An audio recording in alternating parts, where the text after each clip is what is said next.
What's a good way to explain why the Novus Ordo was introduced?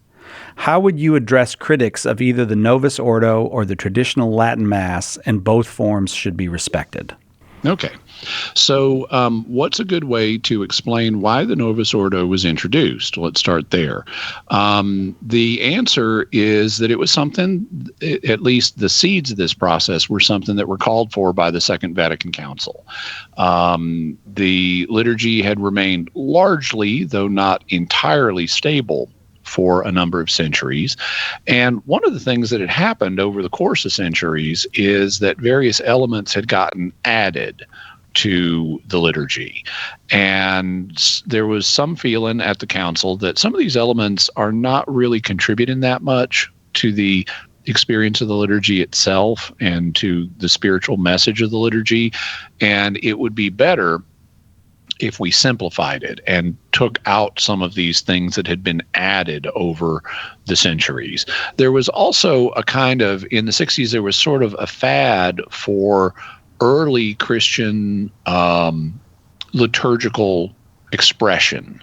There had been a lot of new work done on, say, 4th century liturgies, and there was a desire to kind of retrieve some of the things from earlier in Christian history that had been lost over time. And so in the document Sacrosanctum Concilium, the Council Fathers called for a renewal of the liturgy. And this was then entrusted to a commission which did some of the things that the Council Fathers requested, but it also went beyond what the Council Fathers requested. Now, some of the things that they ended up doing, like, for example, the Second Vatican Council called for greater use of the vernacular languages in the celebration of the liturgy. Previously, in the Latin rite of the Church, it had all been in Latin. And most people didn't speak Latin anymore. And so there was a desire to encourage more use of the vernaculars like English and Spanish and French and German and so forth. But they didn't want the whole thing in the vernacular. They specifically, carved out certain things and said, like, we want people to be able to, say or sing the common parts of the Mass that the people say in Latin, so like they do now. And so they were calling for a partial translation into the vernaculars. But what happened was, after the council, the Vatican Commission got lots of requests for, can we do the whole thing in the vernacular? And Pope Paul VI ended up signing off on that.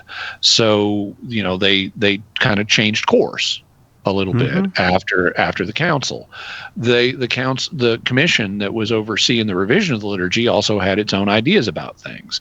One of these was what ended up giving us the 4 standard Eucharistic prayers that we have now. There are other Eucharistic prayers as well, but 4 of them are kind of the main ones. And number 1 is the original Roman canon from the previous rite of Mass. And it's really saint heavy. It names all these male saints and it names all these female saints. And in the pre-conciliar period, in the older form of the Latin Mass, this one Eucharistic prayer had bunches of options for variants that would be used at different points in the year. Well, kind of the original idea was, if we're going to simplify the Mass and remove accretions that have been added to it over time, then you just simplify the Eucharistic prayer and make a simpler, streamlined version. But they didn't. They basically left Eucharistic prayer number 1 alone and didn't really modify it, and they added 3 more that are inspired by various other streams of Catholic tradition, like Eastern, Catholic rites and so forth. And even just one of them is like a brand new composition, basically. So they went a bit beyond what the fathers of the council had asked for, but Pope Paul VI, who's now a saint, he approved it all. And there are reports that he wasn't always happy with everything that he himself had approved, but he did approve it. And so that's how we got the so-called Novus Ordo, or new order of Mass. That's the first question. The second question was, how would you address critics of either the Novus Ordo or the traditional Latin Mass, that both forms should be respected? Well, for critics of the traditional Latin Mass, I would say this was the church's liturgy for hundreds of years. You shouldn't be dissing this.